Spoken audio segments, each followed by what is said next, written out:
Cualquier cosa, Gustavo, si no se ve o algo. ¿Se ve bien ahí? Ahí se ve perfecto. Bueno, un poquito la idea, como les decía, no es cómo organizar el taller de carpintería, y bueno, la damos junto con Gustavo Kanelbach de OK Industrial.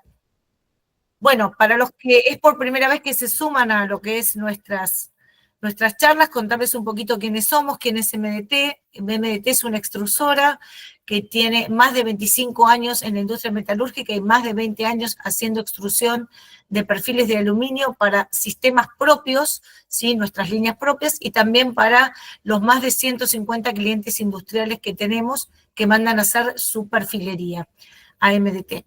En nuestra planta, que está ubicada en Talar de Pacheco, contamos con más de 250 empleados y todos nuestros sistemas de carpintería se comercializan en 29 puntos de venta, o sea, a través de distribuidores, a lo largo y a lo ancho de toda la Argentina. Además de todo lo que es la división aluminio, ¿sí? Hace unos años que ya somos distribuidores oficiales de la empresa Basa, en lo cual está nuestra división MDT Vidrio, y podemos también entregar los perfiles que ustedes compren, ¿sí? Pintados en lo que es nuestra fábrica de pintura, que es TDM Pinturas, en la cual podemos entregar tanto las pinturas convencionales como las pinturas microtexturadas. Un poco el objetivo de esta charla es el tema de la organización de la carpintería, y como siempre, que en varias charlas ya me lo han escuchado, por lo menos o en los YouTube, si alguno vio algunos YouTube nuestros y demás, es entender hoy en día la ventana como un sistema. Ya no es lo que era hace unos años atrás, que era el perfil por un lado, el vidrio por el otro, el accesorio por el otro, la maquinaria por el otro, sino que hoy la ventana se ve como un todo, se ve como un sistema. Partimos de los materiales, como siempre decimos. Esperen que voy a bajar esto porque si no es medio enloquecedor. Partimos, digo, como siempre, de lo que hablamos, ¿no? De los materiales, que es un punto importante, por ejemplo, el perfil de aluminio, la elección del vidrio, los accesorios que hoy en día tecnológicamente acompañan a estos sistemas, todo lo que es juntas y sellados, y también, por supuesto, lo que es más importante, además de los materiales, es también cómo se fabrican las carpinterías y cómo se montan. Para eso es fundamental el tema del armado de la carpintería, y esto hace de cómo está hecho, digamos, el taller y cómo fabrica ese taller la carpintería, ¿no? Después vamos a ver algunas cosas que seguramente va a contar Gustavo en cuanto a lo que es la organización, la limpieza, el orden que hacen, a después cómo sale ese producto final. Y por último, cómo se coloca después en la obra. Pero en la fabricación, ¿sí? Aparte de haber elegido correctamente los materiales, la fabricación es un punto importantísimo dentro de lo que es el tema de la carpintería. Cuando hablamos de organizar la carpintería o del taller, fundamentalmente hay como 4 partes dentro de un taller de carpintería. El taller de carpintería propiamente dicho, con toda su maquinaria, con su, digamos, su organización, su layout, como le decimos y demás. Después está la parte de salón de ventas o showroom, que algunos lo tienen, algunos no, y sabemos que es un elemento fundamental para poder vender bien el producto. Y después está el tema de cómo están preparados ustedes en cuanto a la asistencia técnica, si saben lo que venden, si saben lo que no venden, si conocen los manuales del producto que están vendiendo, el tema de los servicios, ¿sí? Que si hacen rápido los presupuestos, si no los hacen rápido, si están bien calculados, si no están bien calculados, y por supuesto la imagen corporativa y comercial que dan ustedes con respecto a la carpintería. O sea que la carpintería no es solamente el taller, sino es un poco la unión de estas 4 cosas. Hoy igual nos vamos a dedicar fundamentalmente al taller, pero por lo menos los otros 3 puntos piénsenlos si ustedes tienen un showroom o tienen un muestrario bueno para mostrarle al cliente, si dan buena asistencia técnica, si dominan los manuales de los materiales que están haciendo, si realmente la imagen de ustedes cuando un cliente llega tiene una buena imagen, se sabe que eso es una carpintería o no lo es como para que vayan pensando en estos puntos fundamentalmente. Desde MDT acompañamos con 2 cosas que nos parecen fundamentales también desde el taller, que es, primero, tener un buen programa de cálculo y optimización. En este momento, MDT Argentina está trabajando con el programa de cálculo y optimización, que es el OP 2.1. Este OP 2.1 ustedes se lo pueden bajar, ¿sí? Desde nuestra página web. Yo después, mientras habla Gustavo, lo voy a poner en el chat. ¿sí?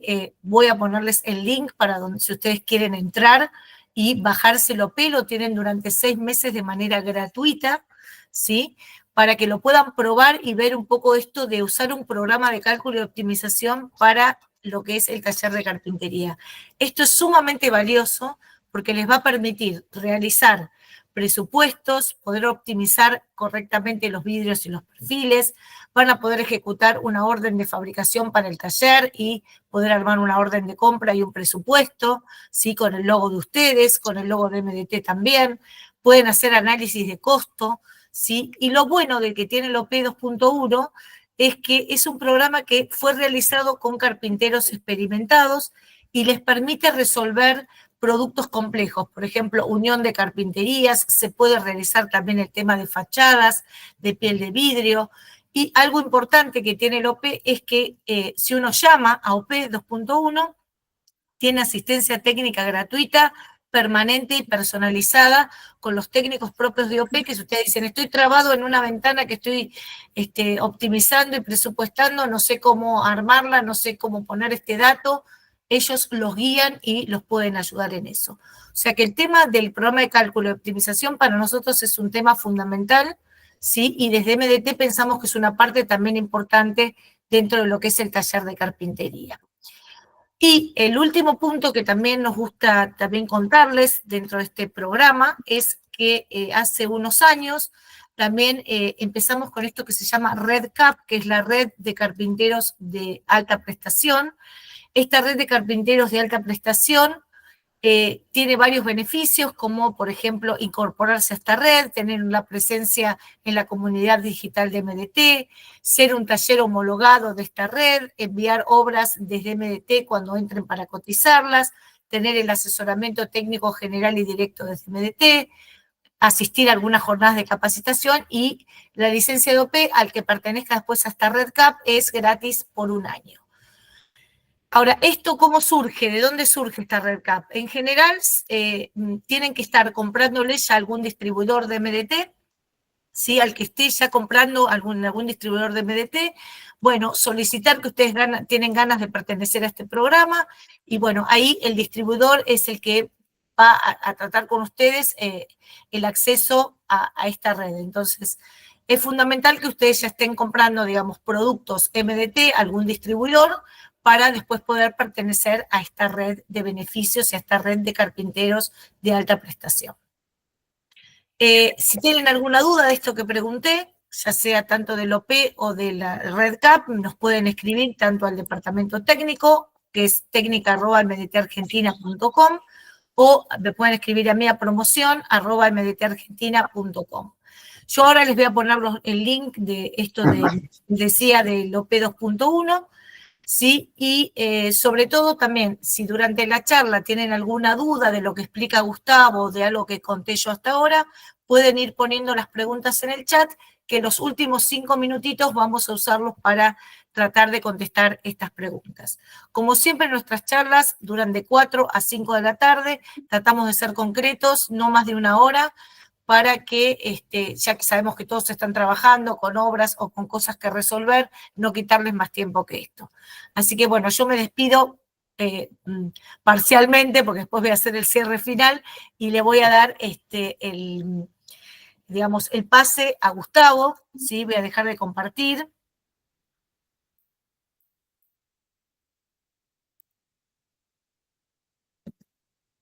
Esperen un poquito. Y bueno, creo que ahora ya, Gus, podés, voy a poner a toda la gente que está queriendo entrar. Buenas tardes, ¿me escuchan ahí, no? Sí, yo te escucho perfecto, Gus, así que me imagino que la gente también. Muchísimas gracias. Así que cuando quieras, no hay problema. Bueno, Andrea, muchísimas gracias por la presentación. Como Sí, es siempre, algo cortito, viste que fue algo cortito, pero más que nada los puntos que nos parecen fundamentales para que vos largues tranquilo. Sí, a mí me gusta mucho la parte que vos decís, que bueno, la carpintería de aluminio no es solamente tener la fábrica, es un conjunto de cosas que no es solo la máquina, sino también cómo tenemos armado la fábrica, cómo tenemos puestas las cosas. Entonces, la parte de asesoramiento, la parte de la venta, el showroom. Es un conjunto de cuestiones que hacen a un todo, que bueno, un poquito lo que tiene que ver hoy la charla. Así que bueno, de nuevo, muchísimas gracias por la presentación, muchísimas gracias a todo el equipo de Metal del Talar por darnos siempre la oportunidad de participar en estas charlas para traer un poco de información valiosa, creo que es muy valiosa para los carpinteros de aluminio, creo que van a llevarse bastante información que pueden usar en su día cotidiano, en su cotidianidad. Y por supuesto, muchísimas gracias a todos ustedes por tomarse hoy un rato de las tardes para escuchar estas charlas y para principalmente aprender cosas nuevas, cosas que pueden aplicar para, en definitiva, mejorar sus negocios, que es un poquito a lo que va esto, es que es mejorar el rubro, profesionalizar a los carpinteros, a las nuevas generaciones, mejorar los procesos y, en definitiva, llegar al mercado con un mejor producto, que es la ventana de aluminio. Así que bueno, voy a ir empezando muy brevemente porque tenemos muy poquito tiempo, pero bueno, OK Industrial, probablemente muchos de ustedes nos conozcan, somos una empresa argentina, una empresa familiar, fabricamos máquinas para lo que es carpintería de aluminio, tenemos más de 40 años en el mercado y contamos con 2 plantas de producción, una en Buenos Aires, en Villa Ballester, que es OK Industrial, y la otra planta en OK en Rafaela, en la provincia de Santa Fe, que es OK Ingeniería. Las plantas se diferencian por los tipos de productos que hacen. En OK Industrial hacemos más lo que es la punzonadora, las cortadoras convencionales, los equipos que ustedes probablemente tengan más asociados con el color verde. Eso se hacen en la provincia de Buenos Aires, y después lo que son maquinarias más automatizadas, cortadoras de 2 cabezales, centros de mecanizado, todo ese tipo de maquinarias lo fabricamos en Rafaela. Y hace 2 años aproximadamente ya abrimos una sucursal propia en Montevideo, donde también comercializamos con nuestro propio personal y asesoramos en el mercado local. Mi nombre es Gustavo Kallenbach, yo soy licenciado en comercialización, soy el gerente en OK Industrial, soy a la vez uno de los socios de la empresa. OK Industrial significa Otto Kallenbach, que son las iniciales del nombre de mi padre, que es el fundador de la empresa. Siempre me desempeñé principalmente en el área comercial y de asesoramiento a lo que son los cursos para las carpinterías. Como me desempeñé siempre en el área comercial, gran parte de mi trabajo fue siempre visitar carpinterías de aluminio, entonces he visitado sin número de carpinterías de aluminio en Argentina y en muchísimos países, entonces trato de armar la charla siempre en base a lo que fui viendo y aprendiendo en distintas empresas que fui visitando y sacando ejemplos de cada uno de esos casos, ¿no? Que son 20 años de trayectoria visitando empresas. Empecé a los 18 años, tengo actualmente 38, así que los 20 años trabajados acá en la empresa.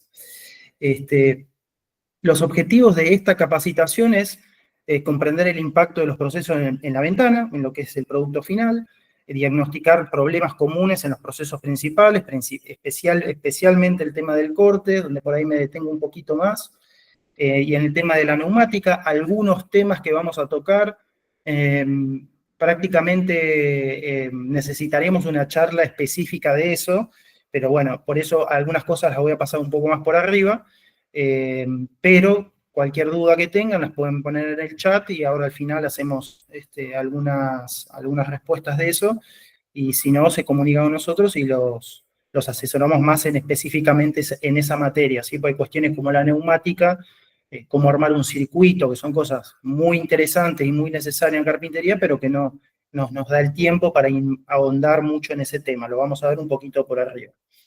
Identificar las herramientas acorde a la producción o las líneas de perfiles que ustedes trabajen y organizar la empresa. Un poquito lo que mencionaba Andrés, esto de que la carpintería no es solo tener las máquinas ahí paradas, sino también cómo las tenemos organizadas, cuál es la imagen que transmite nuestro taller, que es un poquito algo que les voy a dejar, una pequeña tarea que les voy a dejar sobre el final de la charla.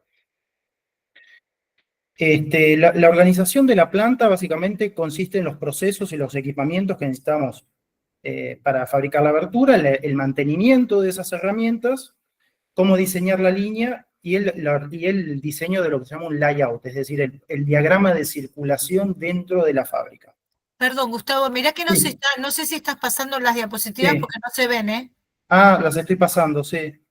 Sí, no se Eh, ven. Está en la primera hoja. Fíjate de poner, o si no, se volvé a entrar y que te aparezca la presentación. A ver. Qué raro, mira, lo estoy... No, no, por eso yo como vi que estaba quieto, digo, no sabía si era la sí, introducción tuya y después, ahí vamos de vuelta a entonces. ver, por las dudas te digo. Eh, Pantalla completa directamente. Sí, es Perdón, más fácil, con la pantalla completa y cliqueas si lo tenés abierto abajo es lo mejor. puede fallar. Sí, no, no, por eso te avisé por las dudas, ¿viste? Eh, ahí lo Ahí se ven. ve, si querés cliquear, perfecto, ahora perfecto. Ahí se están moviendo. Ahora sí, perfecto. Bárbaro, perfecto. Bueno, no son demasiados los slides. Lo más importante empezaba justamente acá. Como les decía, la última slide que mencionaba es la organización de la planta, que es organizar el layout y los procesos, ¿sí? Pero antes que nada, tenemos que entender a la abertura de aluminio, como justamente lo decía una de tus slides, Andrea, que la ventana es un sistema, ¿sí? Donde intervienen muchas cosas. Básicamente podemos hablar como que es una mesa de 4 patas. Si alguna de las 4 patas está floja, el producto se nos cae, ¿sí? Entonces, podemos decir que uno de las patas de esa mesa que sostiene nuestro producto es el perfil, el otro son las máquinas, el otro el herraje, el otro la mano de obra. ¿Está? Entonces, es importante que en ese sistema que conforma la abertura de aluminio estemos calificados en todos esos para que sea una mesa fuerte, ¿sí? Que el producto no se nos caiga. Pero ahí parece como que el concepto queda medio en el aire, ¿no? Que la mesa está flotando por el aire. La base de todo actualmente es un sistema informático, ¿sí? Como bien decía también Andrea, hoy no es el futuro, es el presente. Hay que tener un sistema informático que nos permita meter toda esa información y ser eficientes. ¿Sí? La palabra eficiencia la vamos a ver en la producción, en el diseño, en la cotización. ¿Sí? Tenemos que ser eficientes y hoy por hoy la base de cualquier empresa es tener un sistema informático. En el mercado hay muchos. En el caso de Metal El Talar se trabaja con OP. OP es una empresa con la que nosotros también tenemos muy buen vínculo, especialmente con lo que son máquinas automáticas que se conectan con esos software. Vamos a ver eso un poquito más adelante. Y es un excelente sistema donde van a poder organizar toda la producción, ¿sí? Y a la vez comunicar las maquinarias con el sistema. Bien, empezamos con los procesos por los cuales va a pasar un perfil de aluminio para convertirse en una ventana de aluminio. ¿Sí? El primer proceso, básicamente, es la estiba del material. ¿Ok? La estiba del material puede hacerse de 2 maneras, vertical u horizontal. No hay una manera correcta de hacerlo, ¿sí? Hay pros y hay contras de cada uno de los sistemas. Estos son 2 carpinterías de Argentina, una trabaja con el sistema de estiba horizontal, que lo pueden ver en gancheras, es el que está a la izquierda, y otra carpintería a la derecha tiene el sistema de estiba vertical. Lo que puedo decirles en cuanto a esto es que, bueno, se ve mucho más en las carpinterías el sistema de estiba horizontal, a lo mejor por una cuestión uno lo da por hecho que viene horizontal en el camión, lo descargamos y lo colocamos en horizontal, entonces me ha pasado muchísimas veces que ni siquiera tuvieron en cuenta poder clasificarlos de forma vertical.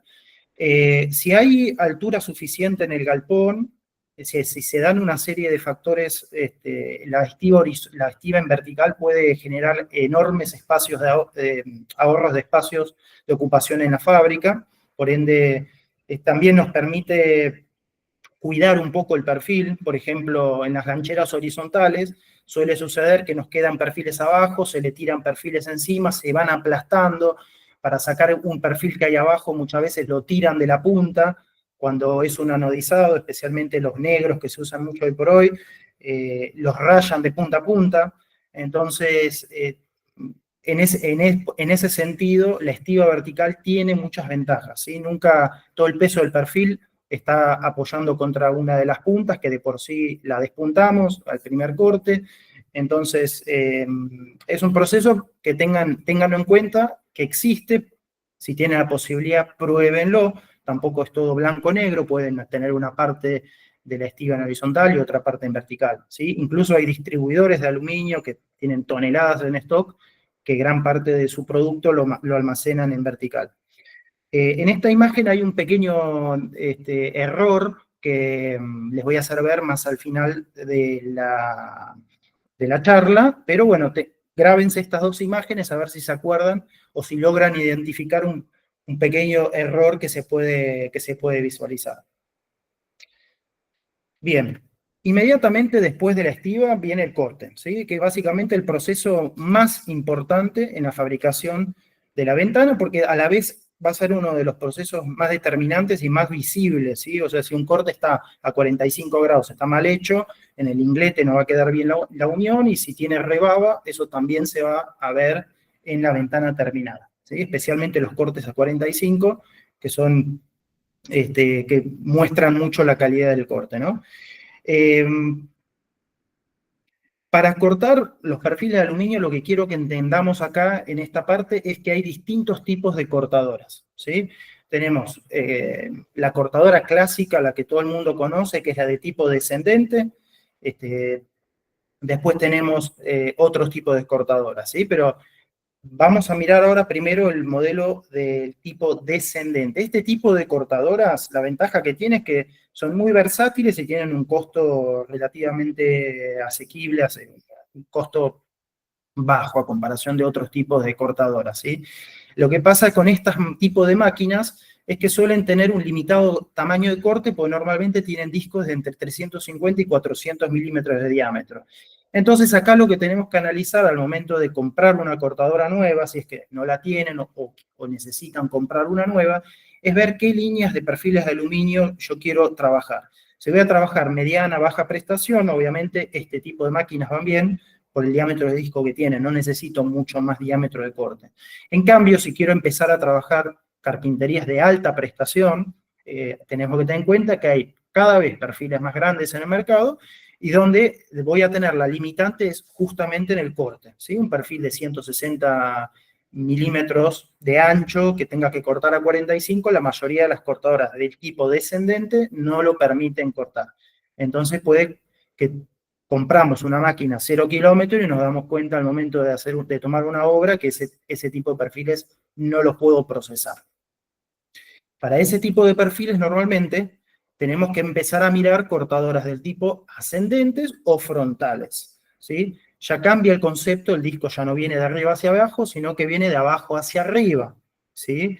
Esto siempre hablando de cortadoras de un cabezal, ¿sí? Que las cortadoras puedan ser manuales, automáticas, en un cabezal, siempre ten en cuenta que no deja de ser de un cabezal, no es que vamos en una cortadora de un cabezal automática vamos a tener mucho más producción de la que ya teníamos con la de un cabezal manual.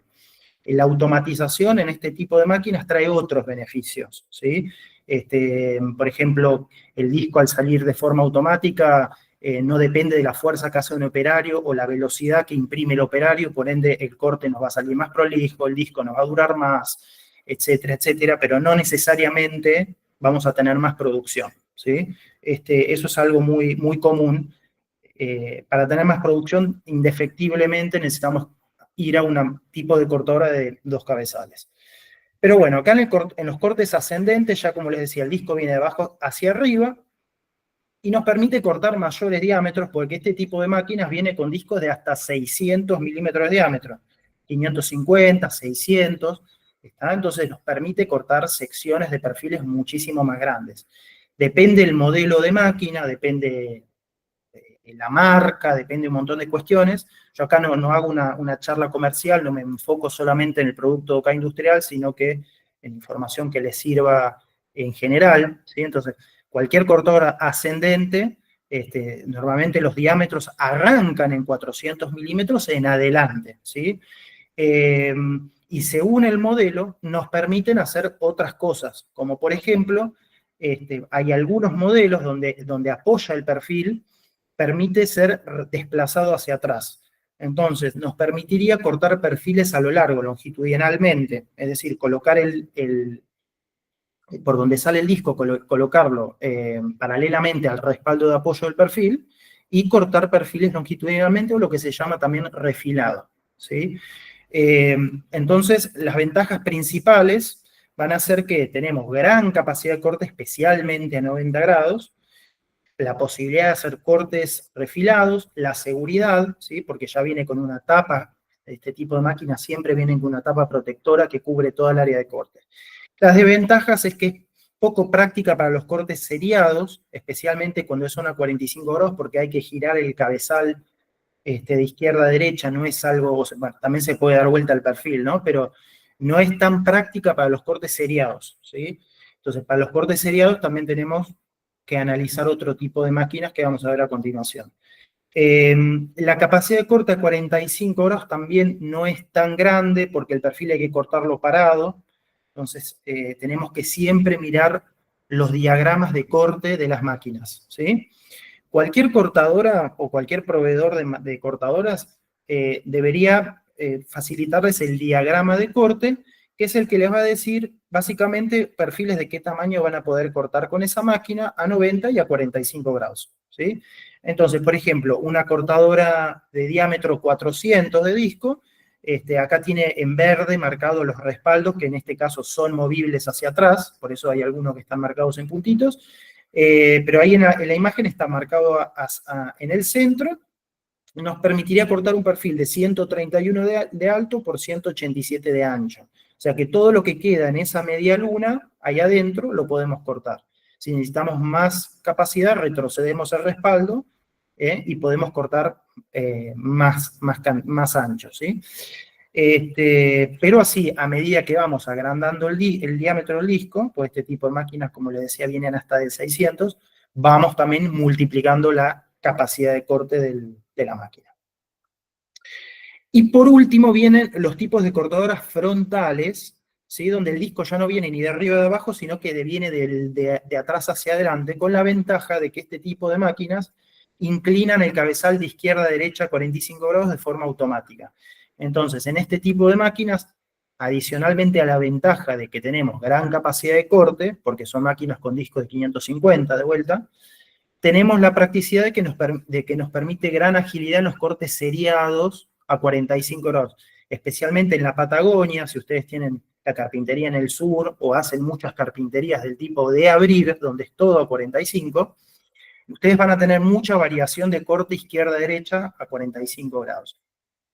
Entonces eso, en la eficiencia del costo del producto, el tiempo de procesamiento es en una máquina descendente o ascendente, donde ese proceso de cambiar de ángulo lleva mucho tiempo, en este tipo de máquinas son muy poquitos segundos, ¿sí? Entonces es una máquina ideal para cortes de perfiles de alta prestación, cortes seriados, gran capacidad de corte.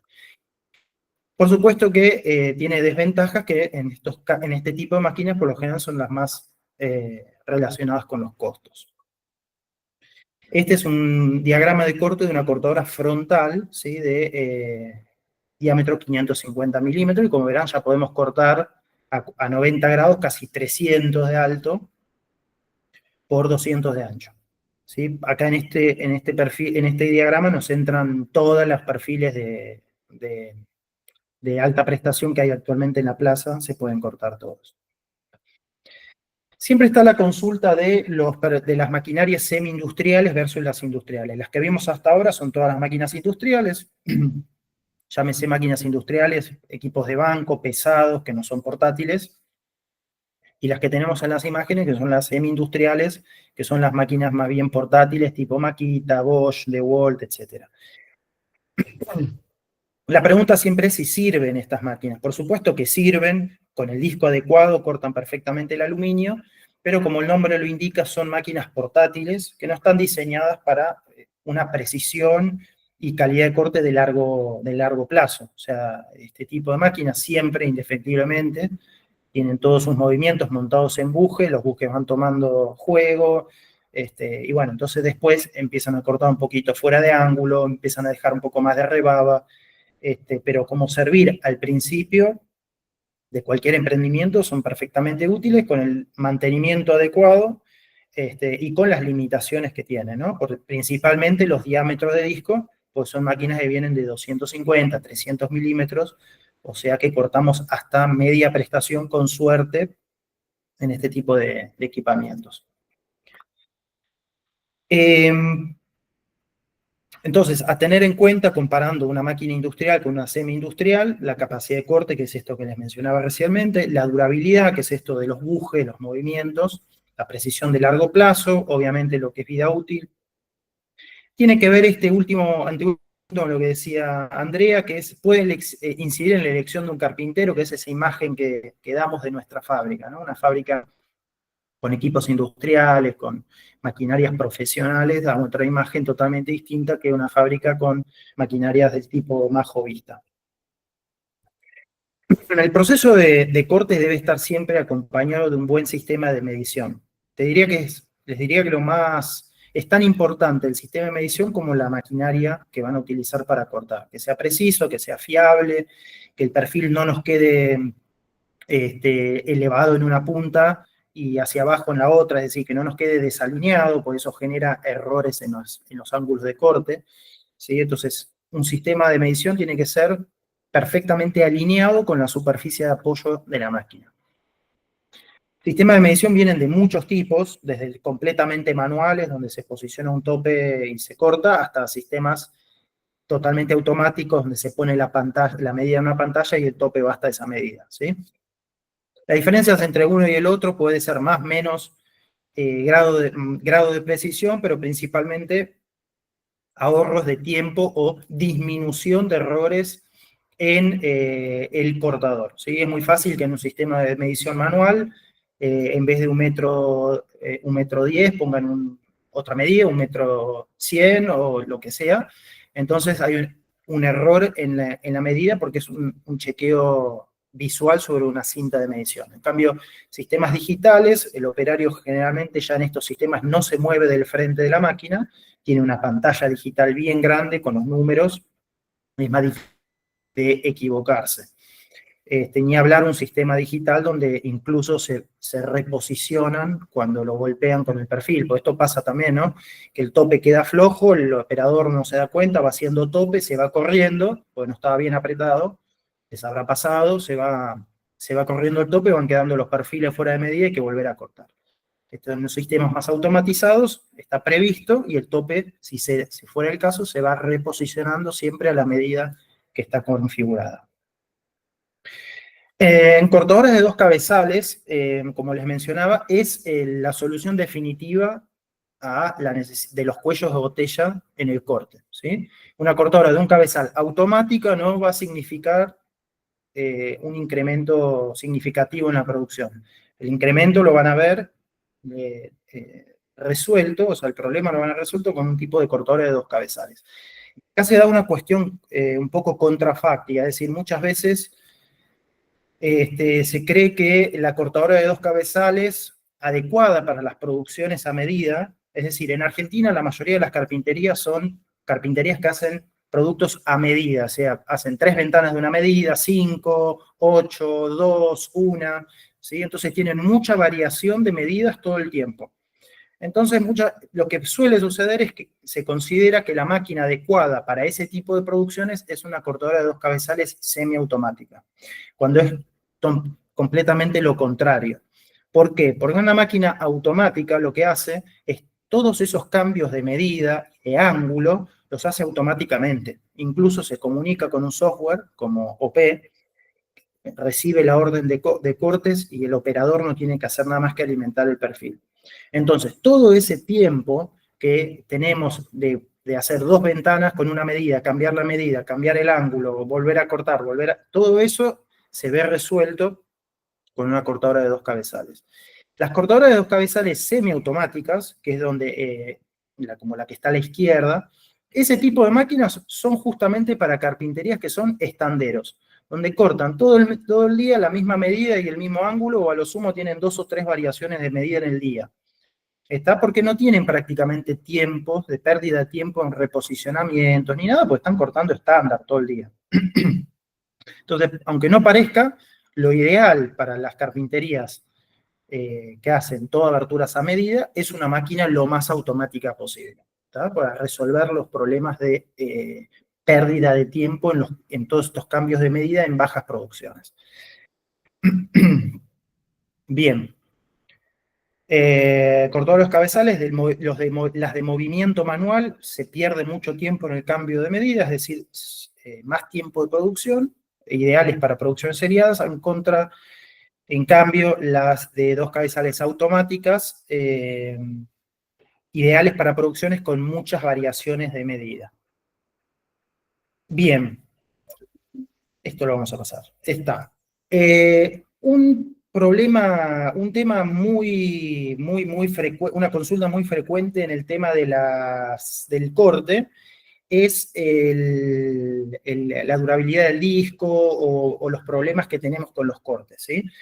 Es decir, principalmente, por ejemplo, hacemos un inglete y nos queda una luz en el medio, no nos queda bien, no nos quedan bien. Bueno, tenemos que tener en cuenta que hay una serie de factores que inciden en la calidad del corte. Uno es la deformación plástica, que es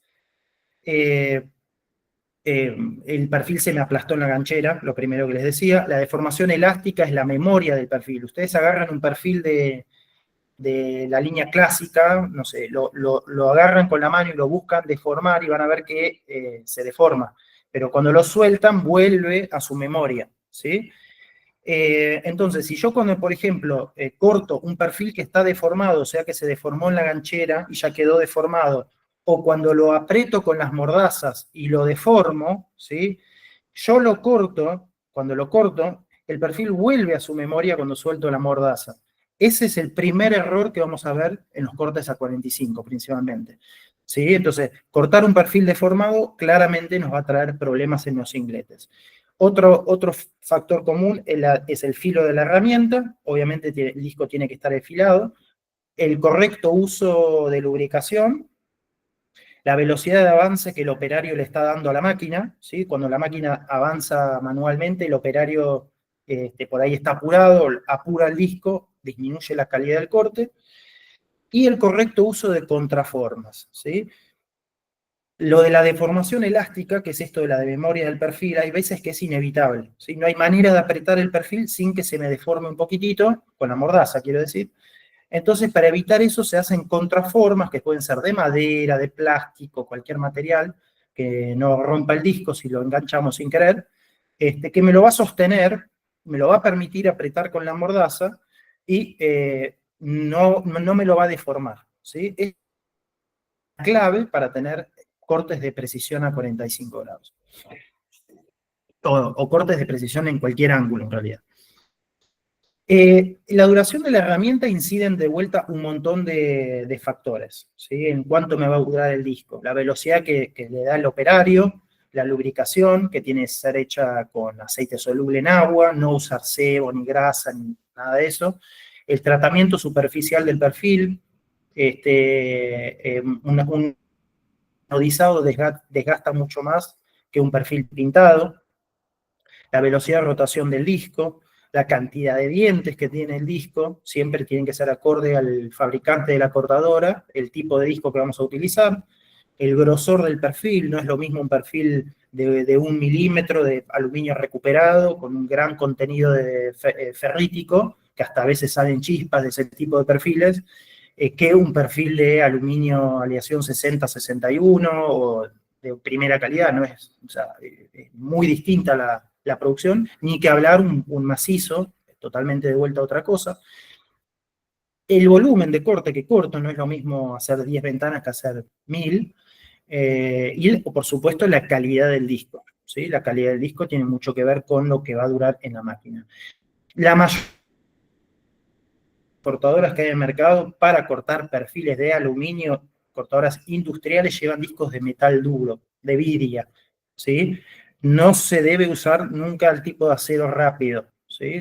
Que son discos de bajas revoluciones. Siempre se usa discos de metal duro, que esto es muy importante. Generalmente las cortadoras, ustedes, el proveedor se las va a entregar con un disco colocado, Pero llega el momento que tienen que cambiar el disco porque se desafiló, porque se cambió, etcétera, y lo compran en una ferretería. Ok, ahí viene muchas veces el primer problema, que en la ferretería se suelen vender discos de diente positivo, ¿sí? Si trazan una línea recta del eje hacia arriba, como se ve en la imagen, van a ver que el diente está inclinado hacia adelante. Esos tipos de discos son para cortar aluminio, pero son para cortar aluminio macizo, no son para perfiles de aluminio. Ese tipo de discos generalmente ocasiona muchos enganches. El disco para cortar perfiles de aluminio tienen o un diente neutro o un diente negativo, ¿sí? De vuelta, trazan una línea del centro del disco y el diente tiene que estar o alineado con esa línea o ligeramente hacia atrás, ¿sí? Esto es para cortar perfiles de hasta 2 milímetros de espesor de pared. ¿Tá? Entonces, a veces nos volvemos locos y el problema lo tenemos simplemente en el tipo de disco que elegimos colocarle a la máquina. Como les mencionaba, uno de los principales factores de calidad de corte es la lubricación, que puede hacerse de dos maneras. Una es con aceite soluble, cuando la máquina trae los implementos para lubricar, y la otra, si la máquina es manual, es con un pincelito hacer una linita por donde va a pasar el disco, con aceite SAE 40 o algún aceite viscoso, y a medida que el disco va a ir cortando, va a ir tomando ese aceite, ¿sí? Cuanto más espeso el aceite, mejor. Pero no usar grasa porque eso trae también algunos problemas. Bien, y hasta ahí tendríamos lo que es el corte, ¿sí? Después viene lo que es el punzonado, que es lo que básicamente generalmente después del corte se punzona. Hay máquinas manuales, neumáticas, que es las que nos van a hacer todos los sacabocados. No voy a entrar mucho detalle en esto porque ya lo conocen. Principalmente lo que quiero mostrarles acá, que bueno, obviamente hay dos tipos de máquinas, las de manuales o las neumáticas. Las manuales siempre tienen que ir fijadas a algún banco, que no se muevan, pues si se mueven punzonan mal. Y siempre se trabaja en las manuales con golpe seco, ¿sí? No se arrima hasta el material, hasta que el material otorga resistencia y después se aplica fuerza, sino que se baja como si fuera un balancín, ya derecho, con envión, vamos a decir, ¿sí? El tema del mantenimiento de las punzonadoras es fundamental para también para que nos duren en el tiempo, ¿sí? Igual que con los discos de corte, hay un montón, todos esos factores de los discos aplican en gran medida también para el tema de las punzonadoras. Pero yo acá les dejo una formulita que anda muy bien para el tema de la lubricación. Me ha tocado ver máquinas que las compraron hace 10 años y en 10 años no le pusieron una gota de aceite. Entonces, eso claramente va a disminuir la vida útil de la máquina y de la calidad del mecanizado que les hace. Nosotros recomendamos tener al lado de la máquina un lubricador tipo estos que hacen de spray, que se puedan rellenar con lo que uno quiera, y le ponen aceite normal de auto, el más barato, SAE 40, el que venden suelto, aceite diferencial, cualquier aceite automotor, y lo pueden rebajar con un 30% de queroseno, ¿sí? Si lo aplican a pincel, lo pueden usar puro, mejor, porque se pega más. Y si no, lo rebajan con un poquito de queroseno y lo aplican con esos rociadores que yo les mencionaba. Pero no recomendamos el uso de ningún tipo de aerosol, de WD-40, Penetrit, ni nada, pues no tienen ninguna viscosidad. Eso ustedes lo van a aplicar, a la hora le pasan el dedo y está seco, ¿sí? No sirve para nada. La mezcla que les menciono arriba, eso lo pueden usar en toda la máquina, tanto para las piezas cortantes como para las piezas móviles. Y es verdaderamente la fórmula más económica y de la mejor solución para las prensas manuales o neumáticas. ¿Sí? Así que no gasten dinero en aerosoles que no les van a servir para nada. Después tenemos el proceso de fresado, que son las retestadoras, que son las que nos permiten hacer encuentros de vidrios repartidos y de paños fijos.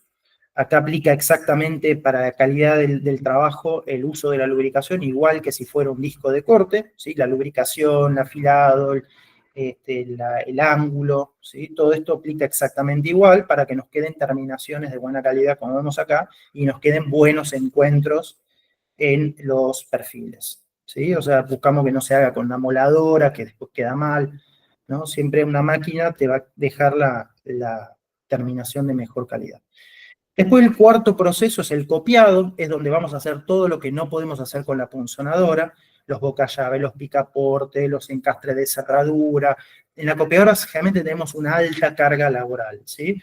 Hay copiadoras portátiles, industriales de banco o automáticas, ¿sí? Todas hacen la misma tarea, tienen una plantilla o una formas predeterminadas en una memoria, como en el caso de la automática, y trabajan haciendo estas operaciones, ¿no? En el caso de las que son con plantilla mecánica, copian la forma del cierre, por ejemplo, sobre la superficie del perfil, ¿no? ¿No? Siempre, por ejemplo, en las copiadoras tenemos que trabajar en varias caras del perfil y llevan un tiempito de regulación, ¿no? Porque cada operación que hay que hacer, hay que regular la máquina. Salvo que sea la copiadora automática, donde ahí ya directamente la máquina es como muchísimo más veloz en eso. Pero lo que les quiero mencionar acá, que es algo que muchas veces se desconoce, es que, por ejemplo, para el agujero del bocallave y del picaporte, que son dos operaciones que van perfectamente alineadas, y que muchas veces no son simétricas al perfil, es decir, tengo que regular la máquina para hacer el agujerito de un lado, dar vuelta al perfil, volver a regular la máquina para hacer el mismo agujerito del otro lado, y a veces no me quedan coincidiendo, ¿sí? Entonces, para evitar ese tema, vienen mechas largas, ¿sí? Tengan en cuenta que vienen mechas largas, que se les dice pasantes, que vienen de 5, de 8, de milímetros generalmente, que nos permiten hacer el agujero de la cara de arriba, pasar de largo por el agujero que ya hicimos y hacer el agujero de abajo, ¿sí? Por muy simple que esto parezca, como la mayoría de las máquinas vienen con una mechita corta que no permite hacer eso, muchos desconocen esa posibilidad que se ahorraría muchísimo tiempo y principalmente errores en la alineación de esos orificios. Bien, queremos evitar a toda costa estos problemas de rebaba en los fresados, y esto se logra de nuevo utilizando herramientas correctas, ¿sí? O sea, una fresa de la calidad que corresponde, con la cantidad de dientes que corresponde, o simplemente si la fresa se desgasta, cambiarla por una nueva, y por más que este mecanizado en particular vaya tapado por un cierre o por una cerradura o por lo que sea, cuando tiene ese nivel de rebaba, muchas veces hay que, después del proceso, todavía limar para sacarlo, y al final es una pérdida de tiempo cuando puede salir perfectamente mecanizado si la herramienta está en buenas condiciones, que es la idea, ¿sí? Todos los procesos que vimos hasta ahora, salvo el corte, se pueden hacer en un centro de mecanizado, ¿sí? No voy a entrar en detalle en esto, solamente para que tengan en cuenta que hay hoy por hoy posibilidad de simplificar todos los procesos en una sola máquina. De hecho, ya existen los centros de corte y mecanizado, o sea, todo en una sola máquina, ¿no? Pero es algo que ya hace muchos años existe en el mercado. El tema del curvado no voy a entrar mucho en detalle, porque es algo que hoy por hoy no se usa casi más, ya no se utiliza. Lo que puedo recomendarles es que cuando les toque hacer una ventana con curvado, por ahí más en el norte, en Misiones, he visto que todavía en algunos lugares se utiliza, pero lo que puedo recomendarles es que ese servicio, eso lo tercericen, salvo que se dediquen a hacer todas carpinterías con curvado. En ese caso les recomendaría una curvadora CNC, que ustedes ponen el radio que quieren y se lo saca de una, porque las otras tipos de máquinas tienen, primero que puede llevarles más de un día llegar a la curva, y la mayoría de las veces hay que hacerlo varias veces al trabajo hasta llegar al radio deseado. Es un trabajo muy artesanal. Por eso que siempre, si les toca hacer una sola, que ni evalúen la máquina por la pérdida en la cantidad de tiempo que les va a llevar a hacerlo, sino que directamente apunten a tercerizarlo con una empresa, que hay varias en el país que se dedican a eso. Después de lo que es mecanizado, vienen procesos que son el montaje de el hermanado de las piezas separadas, vamos a decir, todo lo que es satélite a la ventana, los herrajes, los burletes, los vidrios, todo eso en un punto de la fábrica se unen, que son los bancos de armado, ¿sí? Los bancos de armado, lo que quiero acá con esto transmitirles, es que traten, por lo general, los bancos de armado se los hacen ustedes mismos. En el 98-95% de los casos veo bancos de armado como el de la derecha que están hechos con alfombra, que es algo muy masificado, la utilización de ese tipo de bancos. Tener en cuenta que el perfil de aluminio viene con viruta, necesariamente del proceso de corte, del proceso de fresado, siempre por mucho que se soplete, llegan virutas a la ventana de armado. Esas virutas se meten en los bucles de la alfombra, y cuando lo vamos manipulando la ventana sobre la mesa, se rayan los anodizados. Eso es algo muy común. Las mesas de armado que vienen de fabricación industrializada, como la de la izquierda, las mesas de armado que son extensibles y demás, lo que tienen son burletes redondeados de goma, EPDM, que son antideslizantes, que evitan que la viruta se quede ahí, siempre cae al piso. Entonces yo puedo tranquilamente mover la ventana sobre la mesa sin el riesgo de rayarla, ¿sí? Entonces, si van a hacerse las mesas, tengan al menos en cuenta esto de, en lo posible, no usar alfombra. Una vez que la ventana está armada, se recomienda tener un banco de funcionamiento donde controlamos que cierre bien, que los cierres estén bien alineados, que la flecha enganche, etcétera, antes de llevar a la obra o colocar, y finalmente se colocan los vidrios. La colocación de los vidrios, que de vuelta es un proceso, digamos, delicado, porque los vidrios, especialmente en los tamaños de ventanas que se hacen hoy por hoy, suelen ser DBH, suelen ser muy pesados. Cuando tenemos la mesa en horizontal y queremos acristalar en horizontal, a veces necesitamos varias personas, corremos el riesgo de que se rompa y demás. Tener en cuenta que existen mesas que son especialmente para eso, se llaman mesas de acristalamiento vertical, que a la vez sirven para probar las ventanas, el funcionamiento, es decir, cumplen estas dos funciones, banco de funcionamiento y banco de acristalamiento, que básicamente se coloca la hoja, la mesa se levanta a la altura de la cintura del operador y se coloca el vidrio con las ventosas en vertical, que es como ustedes lo reciben en el caballete del vidriero, o si se lo fabrican ustedes mismos, generalmente se almacenan de forma vertical en caballetes, ¿sí? Entonces, se disminuye el riesgo de roturas, de que llegue roto el vidrio, que lo tengamos que cambiar, de fallar en el plazo de entrega por ese motivo, etcétera, con una herramienta tan básica como esta. Bien, y después viene el embalaje, y se terminó ahí básicamente el proceso de fabricación de una ventana. Pero vienen algunas cuestiones importantes que quiero dejarles todavía en los últimos minutitos, que es el armado de la línea de aire, ¿sí? Que esto es muy, muy importante porque casi todos los procesos de maquinarias, o la mayoría de las máquinas que se venden son neumáticas. Y sin embargo vemos muchísimas falencias en el armado de las líneas. Tienen mangueras por el piso por todos lados, mangueras larguísimas que disminuyen mucho la eficiencia del consumo de aire, las máquinas se ponen lentas, trabajan mal, y bueno, al final termina repercutiendo en el producto final. Entonces, fíjense que hay un criterio básico y fundamental, que es el que quiero que hoy se traten de implementarlo a partir de ahora, que es armar un circuito cerrado. Fíjense que es una cañería principal que se une el principio con el fin, y en una de las esquinas está el compresor. Hay un sinnúmero de cosas a tener en cuenta para armar una línea de aire. Por supuesto, no nos da el tiempo para entrar en detalle en todas, pero ya con armar una línea de aire principal y de la línea principal, que es de un diámetro un poquito más grande que las bajadas que le van a hacer para cada máquina, con eso ya van a haber mejorado muchísimo en el armado de la línea, ¿sí? Fíjense acá que hay otro modelo, ¿no? Una línea principal en la esquina del compresor y bajadas para cada máquina con sus llaves de paso individuales. Entonces pueden hacer una línea principal, por ejemplo, de 1 pulgada o de 3/4 pulgada, y después las bajadas de media, y después ya van directamente hasta la máquina. Entonces se garantizan un buen caudal en todas las máquinas y una buena presión, ¿sí? Si usted pone una manguera de 20 metros hasta una máquina, después de ahí una T con otra línea, a las máquinas le llega un soplido de aire y por ahí ponen un compresor enorme y no es necesario, ¿sí? Con armar una buena línea, no necesitan irse a unos compresores gigantescos, ¿sí? Y llegamos al tema de la línea, del layout de nuestra fábrica, que básicamente el layout es cómo ubicamos, en qué orden ubicamos las máquinas dentro de nuestra fábrica, ¿sí? ¿Se acuerdan que al principio les dije que habían dos fotos que...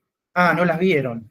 Ah, sí, las vieron, las dos fotos de la carpintería de aluminio, que una tenía la estiba en vertical y la otra en horizontal. Bueno, eso tiene que ver un poco con el layout que vamos a ver acá. Muchas veces pasa que alquilan un galpón o lo compran o lo construyen de cero, está vacío, parece enorme, se puede jugar un partido de fútbol ahí adentro, y bueno, como el fondo está libre, ponemos los perfiles al fondo.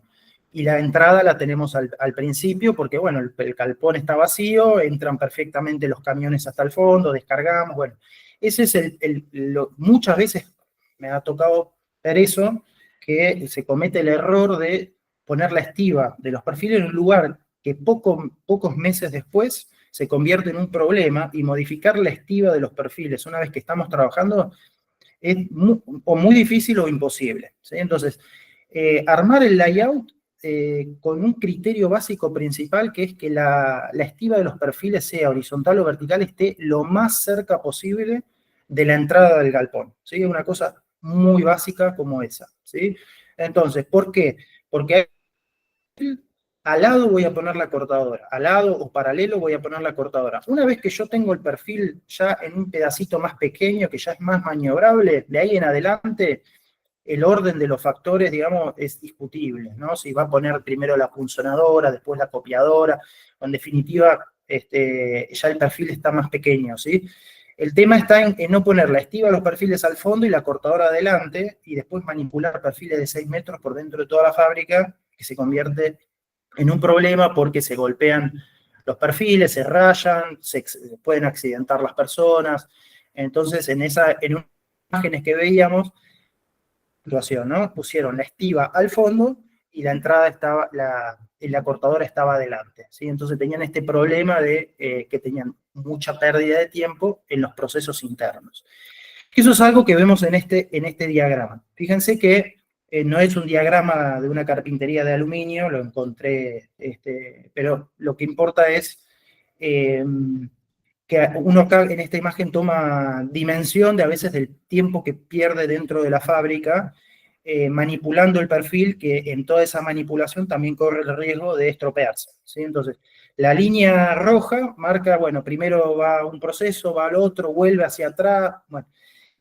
La línea verde marca el camino más corto, ¿no? Y lo que buscamos es eso, buscar el camino más corto entre cada uno de los procesos, entre que recibo el perfil y sale por la puerta terminada. Entonces disminuyo tiempos, riesgos, etc. ¿Sí? Entonces, eso es lo que buscamos, eficiencia en el manipuleo de los productos. Y finalmente, perdón que me pasé unos minutitos, pero finalmente les dejo una pequeñísima tarea / recomendación, que es algo que nosotros en OK Industrial también nos sirvió en su momento, que es un plan de mejora para sus propias empresas, ¿sí? Que es algo que hay muchísima bibliografía, es muy fácil de implementar y se llama el sistema de las 5 S. Si ustedes entran en YouTube, hay muchísimos videos, es un sistema japonés, básicamente, que lo que les permite es profesionalizar sus empresas prácticamente con un costo cero, ¿sí? Básicamente son 5 etapas, ¿no? Selección, distinguir lo que es necesario de lo que no. Quiere decir, tengo a veces perfiles de una obra de hace 3 años atrás tirados ahí en una esquina, están ocupando el lugar. ¿Por qué no los reciclo? Con eso hago espacio, ese espacio, bueno. Entonces, básicamente, selección de materiales, vidrios rotos, qué sé yo, cosas que se pueden reciclar, ordenar, limpiar, estandarizar, autodisciplinarlos en que esto se convierta en un ciclo que lo repitamos permanentemente, ¿sí? Entonces hay algunos ejemplos, ¿no? De lo que es un banco de trabajo antes y después de aplicar el método, ¿no? De que esto es algo que después se tiene que dar a lo largo del tiempo, ¿no? Ayuda mucho el tema de los carteles, ¿no? Que en un taller mecánico, en este caso, todo tirado en el piso, así nomás, sin delimitar los sectores. Entonces, en el ejemplo de al lado, la misma fábrica, cada sector delimitado con un cartelito que dice qué es lo que va ahí. Entonces, las personas nuevas que vamos incorporando, ¿no? Ya saben a dónde va cada cosa, todo lo que se toma se vuelve a dejar en el lugar, y tratamos de crear una cultura interna de trabajo que va siempre de la mano del orden, de la clasificación de materiales y demás. Y aunque no lo crean, esto va a repercutir enormemente sobre la calidad, sobre los tiempos. Van a buscar una herramienta, van a saber dónde está, dónde tiene que estar guardada, va a estar siempre en ese lugar y así. Y eso es una autodisciplina. Y es un poquito una tarea que les dejo para que investiguen si les interesa aplicar esta metodología que ya les digo es muy, muy sencilla.